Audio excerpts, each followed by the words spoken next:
So Leah Contreras is with me today. I'm really excited to talk to Leah. This conversation has been a long time coming. And the reason I invited Leah to have a conversation with me is because she landed a senior program manager role at Amazon recently, and it's really difficult to get hired at Amazon. And that's what attracted to me, her story. So before I go into asking Leah questions, I want to share some statistics with you.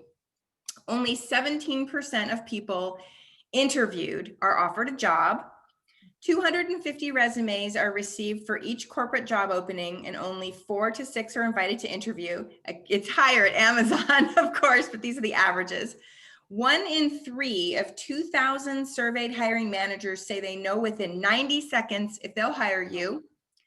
The number one reason people don't receive an offer is not differentiating themselves, and your odds of getting a job at a best place to work firm can be less than 1%. So that's what interested me about your story, because you did that elusive less than 1%. So Leah, can you share, what did you do to prepare for this position? Sure. Well, I will say that I did a lot of preparation. So that would be my number one tip is that treat this like you're studying for a test. And so I did so much research on Amazon. There's a lot out there for, these big tech companies to help you ask the right questions when you're in the interview and give them what they're looking for, to really learn about you. So I read up on that. And I want to say a caveat to that. You Mhm. should do your research, but to a certain degree, because there is so much information out there, you can overwhelm yourself very easily. So I watched a couple of YouTube videos, but early on, it became clear that they interview and operate through their leadership principles. Mhm. So I really learned those. And one thing that really helped is that I learned the way that they crafted them, but then I applied them to how I saw them. Mhm. So an example is one of their leadership principles is bias for action. And so Mhm. that's really important to me to be able to see a problem and work quickly and efficiently to identify a solution so you can try it out and see if it's going to work and make adjustments. And so when I read that leadership principle, I thought, how does this pertain to my work? And I started crafting my examples. And so at Amazon and a lot of these larger organizations and companies, they use the STAR method to interview. So it's behavioral interviewing. They're not trying to trick you or catch you up. At least it didn't seem like they were with me. They were really trying to understand who am I and what's my experience and how am I going to help fill the pain points that they have in this role. And so, looking at the leadership principles, I would craft my stories. Mhm. And so, I would find examples from my previous roles, whether it was professional or even volunteer work that I'd done, where, for example, I identified a problem and from start to finish, what did I do?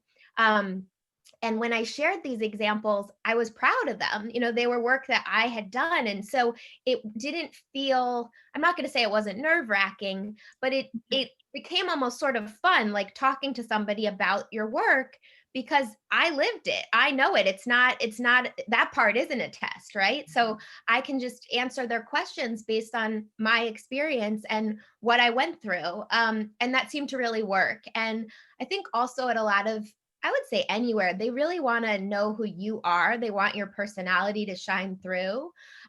So whether you're an introvert or an extrovert doesn't matter, but just be authentic and be you. And if you get a little caught up or nervous, just say that.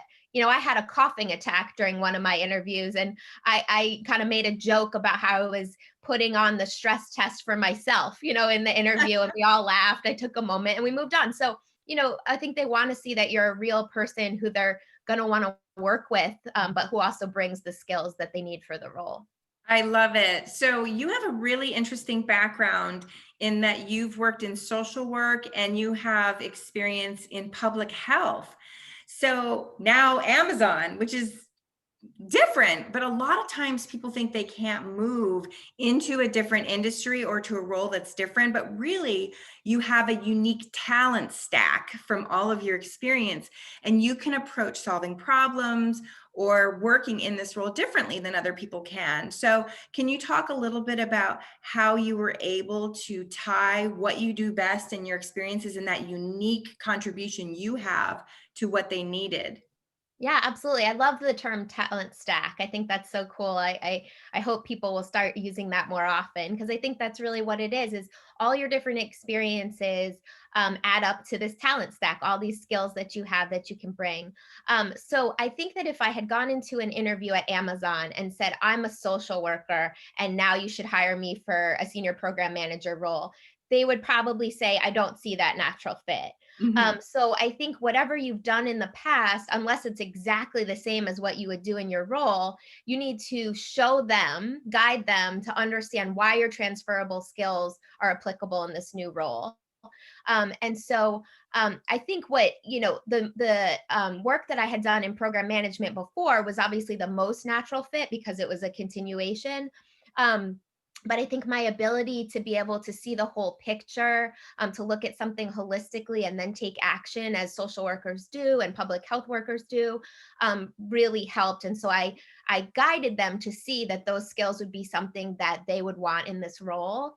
In addition to that, I'm not working, to creating software at Amazon. I'm doing something that they do need my skill set for. I'm working in the COVID resource center, so Mm. helping to support employees who have COVID. And Amazon is doing such an incredible job responding to the needs of their employees. I've been so impressed, and I'm really proud to be on this team.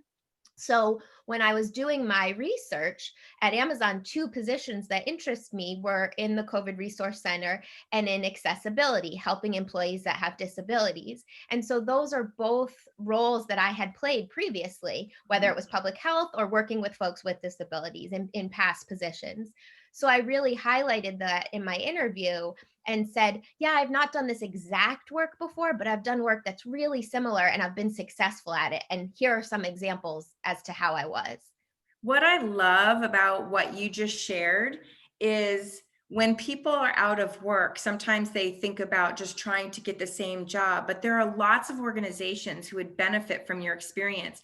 So, an organization that is interested in your public health background. So, I was talking to a guy one time who sold tires at a retail outlet, and he had worked retail his whole life, and he said, I'm really tired of retail. And I said, well, have you ever thought about going in and doing operations in the corporate world for the manufacturers that you supported their product, because you know the voice of the customer? You've worked hand in hand with customers and helped them in the front lines. Mhm. He said, that never occurred to me. So there are lots of ways you could twist and turn and rework your experience for someone else who's going to be interested in that. That was just really helpful. So I have one last question for you. Would you share with people the sort of just a little bit of the process of how you connected that? I call that role mapping, how you connected your stories to the job description, and roughly how many stories did you prepare? Yeah, absolutely. So I don't want to panic people, but I prepared a lot. I probably over prepared, but honestly, it reduced my anxiety to have a lot of examples. I had about probably like 30 concrete Oh, examples. wow. Hmm. Um, but I tried to come up with a couple that I could use for different leadership principles. Hmm. And a lot of them were some of the examples of those 30 were repetitive. So maybe I would define one leadership principle using an example and then tweak it like and add additional information to fit another one. So 30 is probably not necessary. How The many research, themes would you say there were? Like roughly how many themes? yeah, I don't know, maybe about a dozen, I would say. Nice. And a lot of them were, they were looking for Amazon puts a lot of emphasis on leadership at whatever level you're at. So a lot of them were examples that showed where I recognized a problem and how I led the solution, how I worked with a team to lead the solution. A lot of the focus in the questioning I noticed was on what did you do when something wasn't working, and how were you flexible? How did you transition? And I had a lot of experience with that. When you work in nonprofit, you have to make changes. Sometimes you run out of resources, or you don't get, something isn't supported in the way that you thought it might be. So you have to be flexible. You have to be ready to change. So I really talked a lot about that. But I think I try to encourage people when I'm talking to them, because I get a lot of questions about the Amazon process, the hiring process, is that have fun with your examples.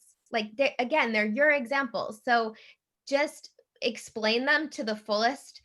You don't want to put too much detail in, because yet you only have a certain amount of time, but get to that point. Use that STAR method. That's such a good guide for crafting your examples.